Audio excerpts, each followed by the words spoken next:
Hey guys, Mr. Klein here, and we are starting our next chapter on ancient China.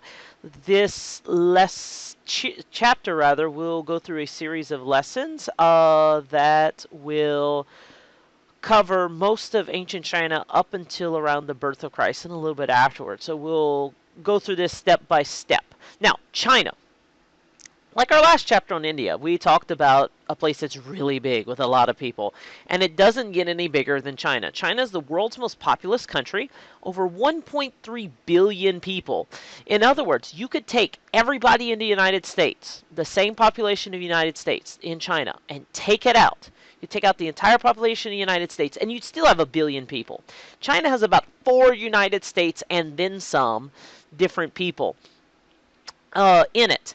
And it's about the size of the United States. There's a very long and very variety of cultures within it that runs from east to west, as you can see from here. It runs from up here in the north by Russia, out into Central Asia, down south by Vietnam, and out by Taiwan and Japan.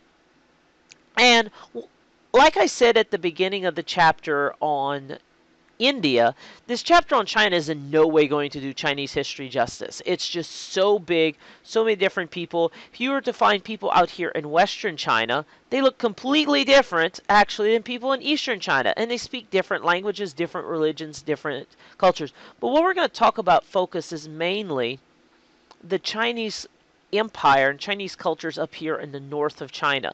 Southern China has a different culture. Western China has a different culture in and of itself. Now, so let's jump into the notes with this. Like I said, China is about the same size as the United States.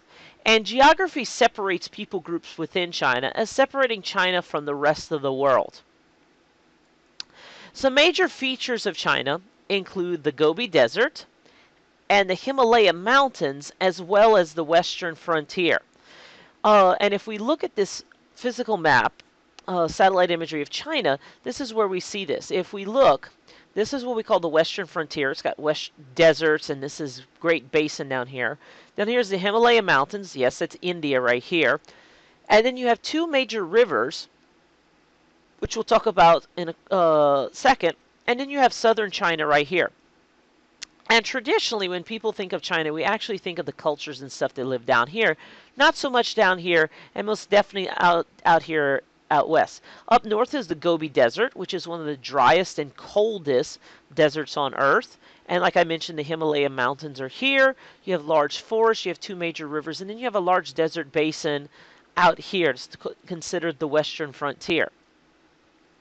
Like I said, China has many large rivers, but two of them are of major importance, and they're in the northern sections of China, and they run from west to east. First is the Yellow River, or as they say in Chinese, the Huanghe River, and also the Changjiang, which we know better off as the Yangtze River. And so let's look at these for a second. But before we do that, let's look at the population of China. Where I say China is really populous, at 1.3 billion people. This is how populated it is. The darker the color, the more people live there per square mile. Down here by Hong Kong, and in this central belt, and also around Beijing, and right here Shanghai is where you have the most people living in China. So most of China's population lives in this area out here. Whereas out here in the west, you have absolutely no people at all. And in fact, the Chinese government has been moving people out here from the east out west in order to populate it, especially over the past 50 years.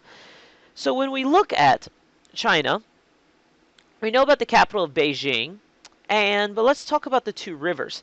First is the Yangtze, which we can look at in Shanghai.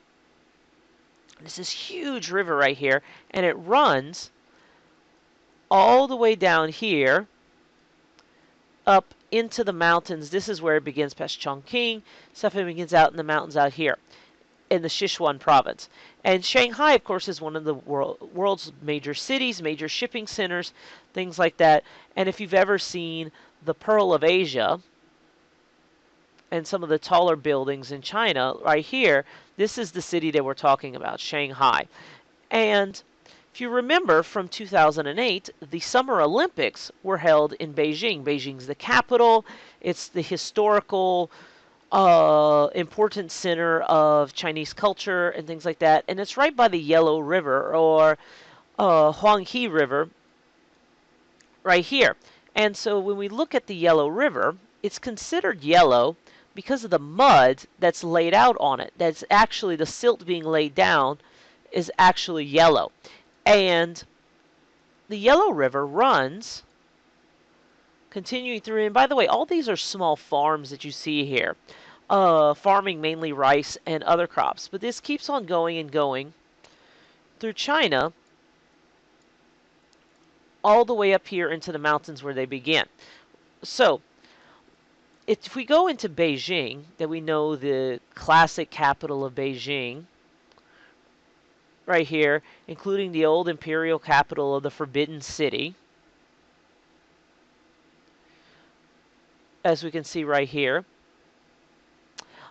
This is the center of the ancient culture. There we go. Now it's popping up. But yes, this is the traditional Forbidden City where the emperor lived along with the members of the court and stuff like that, and no one else could ever enter it upon fear of death and things like that. But we'll talk about the Forbidden City a little bit later.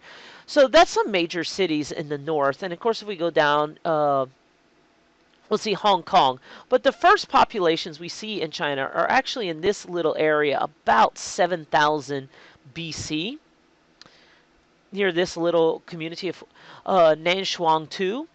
And so let's go ahead and let's talk about that. Civilization, like we said, began along rivers. And Chinese civilization essentially began along the Yellow River. And the Yangtze also, where wheat and millet were grown, and people hunted with bows and arrows around 9,000-10,000 years ago. And we find a bunch of scattered and spread out cultures here and there. But one of the things we find in common is the sign of a rich person's graves was the presence of jade, which was considered one of the first precious metals in China. And we have a Kong piece, which we still don't quite know what it is, but it's made of jade, which is a precious stone. And this is what we consider jade when we think of jade. It's that green-colored gemstone and things like that. Now, if we fast forward several thousand years, we end up with the first of China's dynasties. Now, according to legend, there was a king by the name of Yu the Great, which began the Shia Dynasty, which around 2200 BC. And the Shia Dynasty was about this big. So this is the Yellow River right here. Beijing would be up here. And so the Shia Dynasty started here by a king by the name of Yu the Great. Now, the thing is, we don't have any real historical records about Yu the Great, so it's kind of shrouded in mystery and stuff like that. But one of the things that Yu the Great allegedly did during his rule is he saved the area from flooding and bestowed upon China its first controls of the flooding of the rivers and farming and things like that. But the first Chinese dynasty with clear historical evidence was the Shang Dynasty. The Shang Dynasty began firmly in the 1500s BC. So about 3,500 years ago. And this is the first of a series of dynasties that runs all the way until 1911. And so we'll cover through several of them throughout this chapter. But the Shang Dynasty was the first one with clear historical evidence. And the Shang Dynasty, as you can see, had a much larger area than the Shia Dynasty. Okay. We had the Yellow River up here, and then it was going even bordering down as far south as the Yangtze River. But all this area was under the Shang Dynasty. And the Shang Dynasty established the first of the social structures that we would see even in place today to an extent, and the reasons for which we'll talk about later in this chapter. In the Shang Dynasty, royalty and warriors had high ranking, and artisans or craftspeople lived in groups based on what they did. So in communities, what you would have are groups of, glass workers or pottery makers and things like that, and they would live together. Below them were farmers. They worked hard, but they had little wealth. They were mostly poor, and they mostly grew enough in order to feed themselves and feed the community around them. And if they couldn't grow enough food, China would have a problem. Because China, throughout its history, has had a lot of people, and as a result, when China has problems, they're always really big, and we'll talk about that later in this chapter. And at the bottom of the social pyramid was slavery. Now, we had slavery and everything but India. India did have slavery to an extent, but it was more important when we were talking about the caste system. But slaves were an important source of labor in the Chinese social pyramid. So this is what the Chinese social pyramid looked like, starting with the Shang Dynasty moving forward. We had the king, later on the emperor and his royal family. We had nobles in the military below them. Then we had artisans or craftspeople. Here are people creating silk blankets. Below them are farmers. And at the bottom were slaves, and these would often be captured through war and first forced to work on building projects or in the fields with farmers. So this is the Chinese social period. You had the king at the top, once again, the military leaders and the nobles. You had artisans, craftspeople, merchants, things like that. Below them are farmers, and then you had slaves. Now, some of the things that the Shang Dynasty did was, the major thing was the beginnings of religion and things like that, and things about jade. They developed chariots, armor, things of that nature. But the most important thing the Shang Dynasty saw was the first writing system.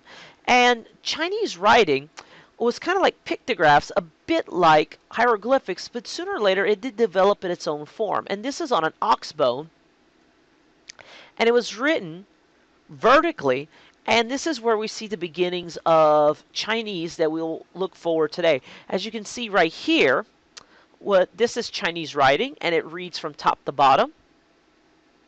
And this is right here, and then you would read right here. And so it had its beginnings in the Shang era dynasty with these pictographs, which eventually developed into these modern Chinese characters. So that's the lesson for you.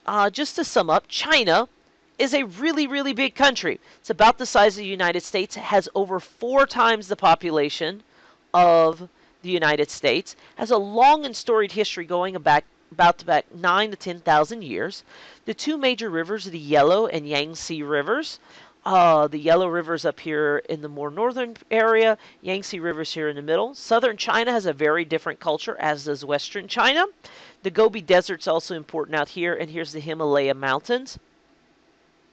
And Chinese society grew mainly through the beginnings of the Shia Dynasty, which we don't really know a lot about. Yu the Great is right here, and we don't have any real historical records. But the first was the Shang Dynasty, which ruled about 3,500 years ago, and this was their social pyramid, with the king at the top, military and nobles below them, artisans or craftspeople here in the middle, below them were farmers, and at the bottom were slaves. So that's the lesson for you. As always, if you have any questions, please let me know, and thanks for watching.